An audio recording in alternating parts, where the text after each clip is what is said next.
Hello guys, आज हम NCF 2005 के बारे में डिस्कस करने जा रहे हैं। और पहले ये देखेंगे कि इस वीडियो में हम आगे क्या क्या पढ़ेंगे।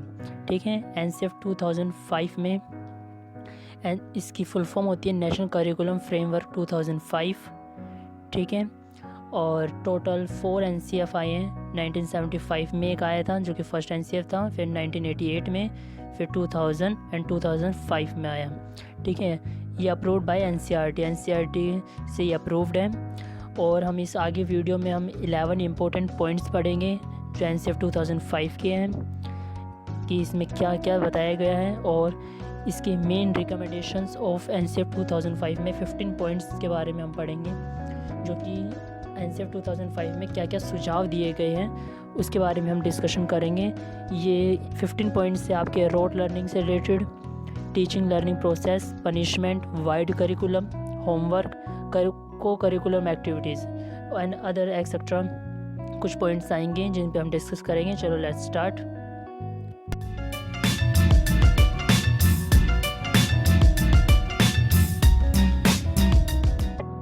Hello guys, today we will discuss about NCF 2005। इसकी फुल फॉर्म होती है नेशनल करिकुलम फ्रेमवर्क। ठीक है, इसमें हम पढ़ेंगे कि टोटल 4 नेशनल करिकुलम आए हैं।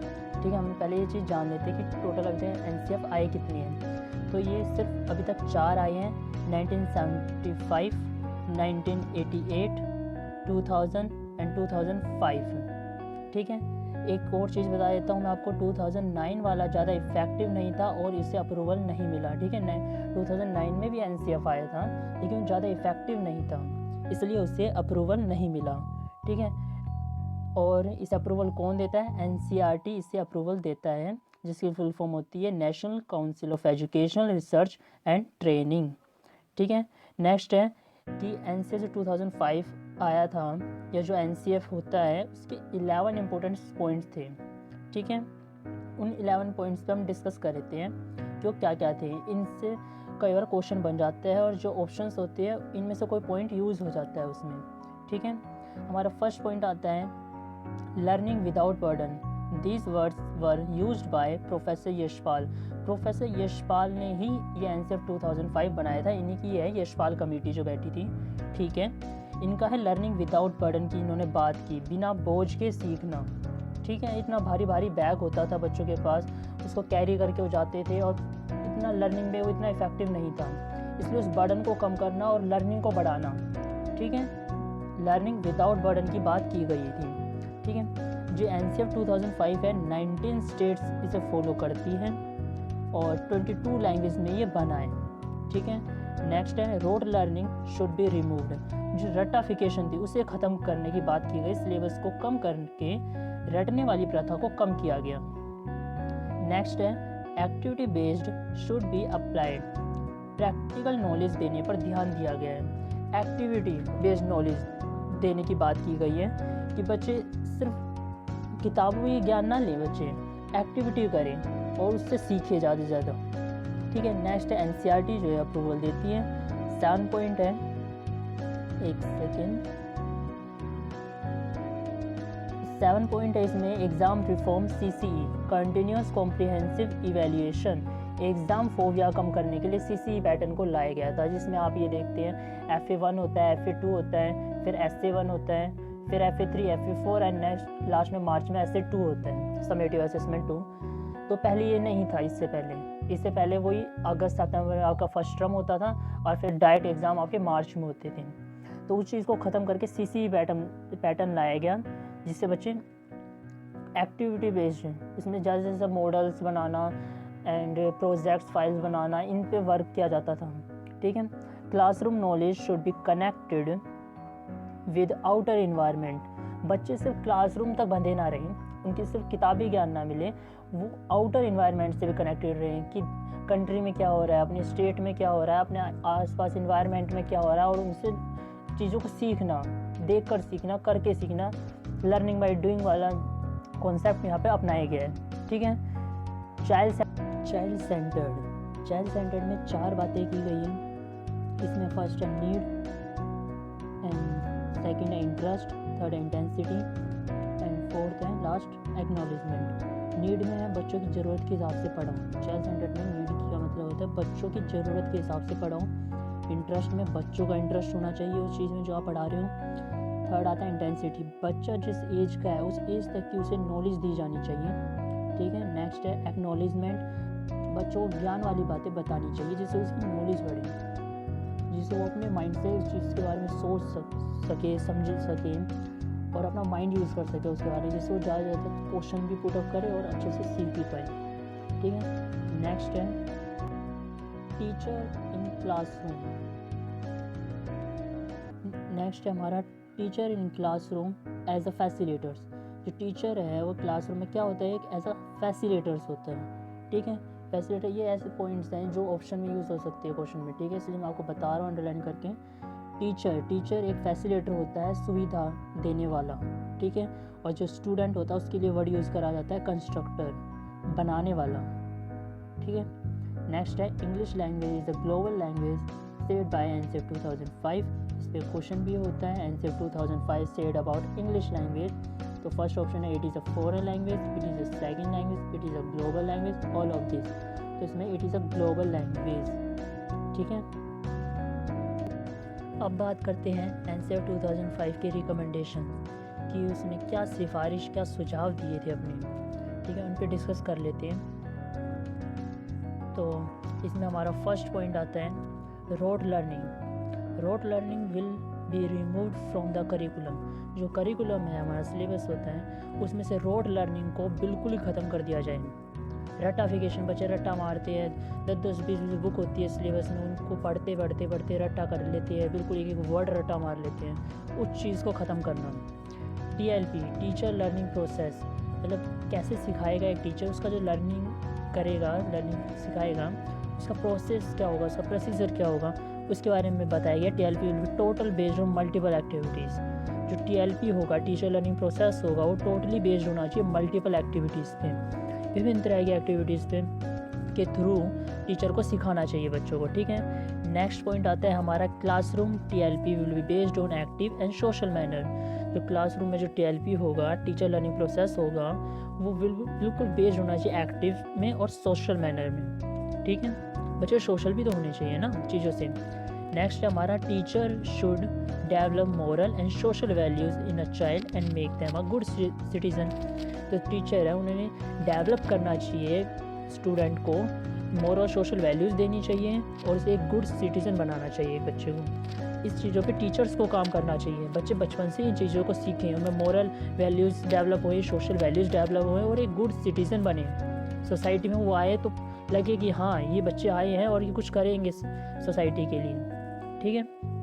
नेक्स्ट है हमारा more and more activities should be introduce in a classroom. ज़्यादा से ज़्यादा एक्टिविटीज़ से इंट्रोड्यूस करवाओ क्लासरूम में बच्चों को, जितनी तरह की एक्टिविटीज करवा सकते हैं ज़्यादा से ज़्यादा रिसर्च करो इस चीज़ पे कि बच्चा एक्टिविटी से ज़्यादा सीखता है, ठीक है। ये नहीं कि आपने एक चैप्टर लिया, उसे रीडिंग कर दी उसकी और बच्चा सीख जाएगा, नहीं, उस पर बेस्ड एक्टिविटीज़ करवाओ आप। नेक्स्ट है teacher should develop logical and critical thinking in a child and also provide opportunity for the logical argument. बच्चे को अपॉर्चुनिटी प्रोवाइड करवाओ कि लॉजिकल आर्ग्यूमेंट कर सके, उसमें लॉजिकल क्रिटिकल थिंकिंग हो सके, उसे रीजनिंग भी सिखानी चाहिए। ये टीचर्स को डेवलप करना चाहिए। यही एनसीएफ 2005 और यशपाल कमेटी ने रिकमेंडेशन दी थी कि बच्चे को अपॉर्चुनिटी दो, आप वो करे आर्ग्यूमेंट, ठीक है। नेक्स्ट है punishment should be limited purpose, देनी पड़ती है, ये बात है। कुछ टीचर्स का गलत फ़ायदा भी उठाते हैं, लेकिन लिमिटेड पर्पस के लिए पनिशमेंट देनी चाहिए। नेक्स्ट है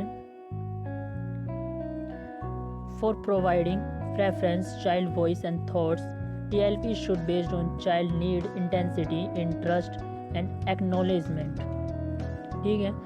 बच्चे को प्रेफरेंस देनी चाहिए, उसके वॉइस, उसके थॉट्स को देनी चाहिए, दबाना नहीं चाहिए। अगर वो बच्चा कोई बात बोलता है, कोई बात अपने टीचर को बताता है, पूरी क्लासरूम के सामने बताते हैं, तो उसको वैल्यू देनी चाहिए, उससे बात को समझना चाहिए, उसका कोई डाउट है उसे क्लियर करना चाहिए। और जो टीचिंग लर्निंग प्रोसेस होगा वो इन चीज़ों पर बेस्ड होना चाहिए, नीड, चाइल्ड की नीड, उसकी इंटेंसिटी, उसका इंटरेस्ट एंड एक्नॉलेजमेंट पे बेस्ड होना चाहिए, ठीक है। एंड 8 पॉइंट जो कि मोस्ट इम्पोर्टेंट है, wide curriculum and heavy books are the symbol of failure education. ये स्टेटमेंट यशपाल कमेटी ने साफ कर दी थी और इस स्टेटमेंट को आप अच्छे से समझ भी लें कि wide curriculum and heavy books are the symbol of failure education. अगर आपके पास बहुत सारा करिकुलम है, 10-20 बुक्स हैं, भारी भारी बुक्स हैं, मोटी मोटी बुक्स हैं, तो ये सिर्फ फेलियर ऑफ एजुकेशन है, उसका सिंबल है फेलियर एजुकेशन का। ठीक है। एंड नेक्स्ट है हमारा for first and second class there will be no any homework. जो first and second class standard होते हैं उनके लिए कोई होमवर्क देने की बात की गई है। And third fourth fifth standard के लिए वीक में 2 बार होमवर्क देने की बात की गई है, वो भी सिर्फ 2 घंटे के लिए, ओनली फॉर 2 आवर्स। ठीक है। नेक्स्ट है हमारा the medium of education in primary class will be in mother tongue and second language will be English. जो हमारी प्राइमरी क्लास होगी 1st to 5th, उसमें जो एजुकेशन का मीडियम होगा वो मदर टंग होना चाहिए, मदर लैंग्वेज होनी चाहिए। जो भी होती है स्टेट लैंग्वेज कह सकते हैं आप, जैसे हिंदी, मराठी, बंगाली, इस टाइप की ये लैंग्वेज होनी चाहिए और सेकंड लैंग्वेज इंग्लिश को यूज़ करना चाहिए। ठीक है। नेक्स्ट है for exam reform point of view continuous assessment and evaluation should be done. ये वो है कि एग्ज़ाम रिफॉर्म करने के लिए जो पॉइंट ऑफ व्यू से बात की गई है कि कंटिन्यूस असेसमेंट होना चाहिए, बच्चों को प्रोजेक्ट्स, मॉडल्स एंड अदर को करिकुलर एक्टिविटीज़ करवानी चाहिए बच्चों को, एंड प्रोजेक्ट फाइल्स देनी चाहिए, और बीच बीच में एग्ज़ाम्स होने चाहिए। जैसे फॉर्मेटिव असेसमेंट चले है, फॉर्मेटिव असेसमेंट 1 होता है, फॉर्मेटिव असेसमेंट 2 होता है, ऐसे 3-4 तक होते हैं। इन बच्चों को अगर इससे कंटिन्यू एग्ज़ाम देते रहेंगे तो उसका टीचर अच्छे से असेसमेंट कर पाएंगे, इवैल्यूएशन कर पाएंगे, और बच्चा कहाँ गलती कर रहा है टीचर उस पर वर्क कर पाएंगे। तो ये ज़रूरी है, ये होना चाहिए। ठीक है। ये यशपाल कमेटी ने बात की गई है। और नेक्स्ट पॉइंट आता है for primary level ratio divided into 30:1 and for upper primary level 6th to 8th ratio divided into 35:1। इसके बाद मतलब ये है कि जो प्राइमरी लेवल होता है उसमें जो डिवाइड करना है रेशो 30:1 में, मतलब कि एक टीचर पे 30 स्टूडेंट्स होंगे क्लासरूम में। ठीक है। कई बार आप देखते हो स्कूल्स में, गवर्नमेंट स्कूल्स में ज़्यादा होता है कि एक टीचर पढ़ाने वाला है, क्लासरूम में बच्चे 70, 75, 80 बच्चे तक होते हैं। वो इसकी बात को बिल्कुल ख़त्म करने की बात की है यशपाल कमेटी ने। उन्होंने कहा है साफ कि प्राइमरी लेवल पे एक टीचर पे सिर्फ 30 स्टूडेंट्स होने चाहिए क्लासरूम में, और अगर अपर प्राइमरी लेवल की बात करती है जो कि 6th to 8th रेशो की है, उसमें 35:1 होना चाहिए। मतलब कि अगर एक टीचर है क्लासरूम में तो 35 स्टूडेंट्स होने चाहिए क्लासरूम में। नेक्स्ट पॉइंट है हमारा इन को curricular activities parents of students will also be joint. जो को करिकुलर एक्टिविटीज़ होती है वो सोशल साइंस सब्जेक्ट से रिलेटेड हो सकती है, इंग्लिश हिंदी से हो सकती है, मैथ से हो सकती है, साइंस से रिलेटेड हो सकती है। जो भी एक्टिविटीज़ होती है, चार्ट्स बनाना, मॉडल्स बनाना, प्रोजेक्ट्स बनाना, फाइल्स बनाना, अदर्स सोसाइटी में से ऑब्जर्व करना, ये सारी जो चीज़ें होती है उसमें पेरेंट्स को स्टूडेंट्स के साथ ज्वाइन करना चाहिए, उनको सपोर्ट करना चाहिए, उनके साथ काम करना चाहिए, मिलकर काम करना चाहिए, जिससे बच्चे ज़्यादा सीख पाते हैं। ठीक है। नेक्स्ट है TLP will be based on constructive environment in which a child self construct in a classroom. जो टीचिंग लर्निंग प्रोसेस की बात हमने करी थी उसमें जो बेस्ड होना चाहिए वो कंस्ट्रक्टिव इन्वायरमेंट पे बेस्ड होना चाहिए। ये नहीं बच्चा क्लासरूम में बैठ के सीख रहा है, सब कुछ किताबें पढ़े जा रहा है, नहीं, उसे इन्वायरमेंट में लेके जाओ, आसपास की चीज़ों से उसे ऑब्जर्व करे, वो चीज़ों को देखे, सीखे, उससे परखे उन चीज़ों को, वो सेल्फ कंस्ट्रक्ट करे, चीज़ों को खुद से करके करे। इसकी बात यशपाल कमेटी ने की है। एंड लास्ट पॉइंट है इसका, इन library students will be allowed opt books bye their own choice. बच्चे अपनी चॉइस से ऑप्ट बुक्स ले सकें, ये अलाउड करना चाहिए लाइब्रेरी में। ऑप्ट बुक्स का मतलब होता है जैसे कोई मैगजीन हो गया या कोई और फाइल हो गई, मतलब कहने का मतलब ये है ऑप्ट बुक्स वो होती है जो कि को करिकुलम, इसमें करिकुलम से अलग, इनके सिलेबस से अलग होती है। जो बुक्स होती है जो सिलेबस से अलग होती है वो ऑप्ट बुक्स होती है, जो कि उनको नॉलेज गेन करने में मदद करती है, एक्स्ट्रा नॉलेज लेने में उसे मदद करती है। तो यही था हमारा NCF 2005। ये कुछ पॉइंट्स है, 15 पॉइंट्स इसके मेन रिकमेंडेशन में थे एंड 11 पॉइंट्स इसके NCF 2005 के इंपॉर्टेंट पॉइंट्स थे। ये पॉइंट्स कर लो, इनफ है। एनसीएफ में और इससे बाहर नहीं आएगा, ना इससे टेट पूछेगा।